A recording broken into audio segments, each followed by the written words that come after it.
we start working in Unity, it is beneficial to understand why animation works, because essentially it is an optical illusion. The earliest theory was called persistence of vision. It refers to the way multiple individual images merge into one when presented in quick succession in front of the human eye. It was originally thought that after an image was seen, a small imprint of that image remained on the back of the eye. When each successive image had a small change made to it, the illusion of movement was perceived. Or so they thought. The original theory as to why the human brain processed images detected by the eye in this way was disproved in 1912.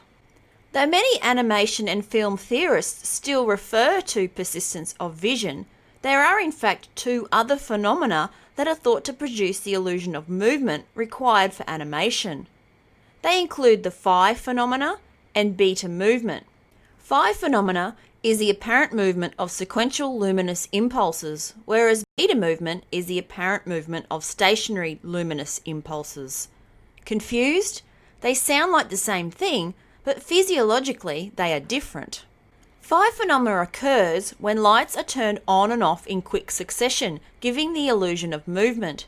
In this example, the red light appears to be moving around the square, but in reality it is just a colour change in each of the following cubes' colour.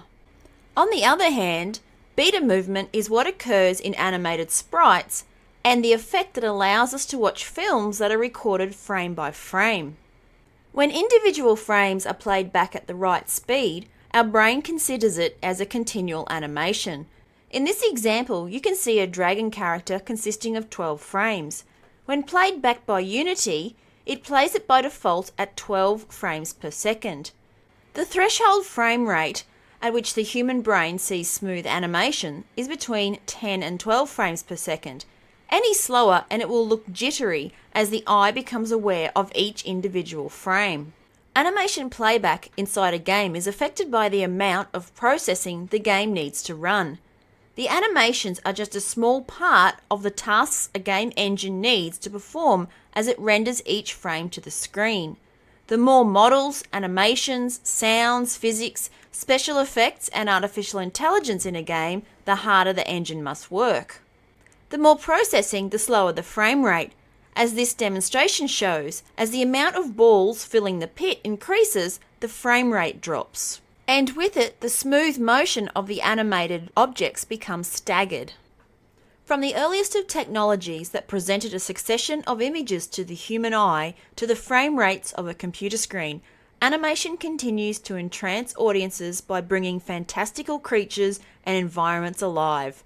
The reality for animation in computer games is no different to the techniques and pipelines used in the movies. And as you are about to experience in this course, animating directly into a game environment with little to no programming knowledge is possible through some powerful tools embedded into Unity.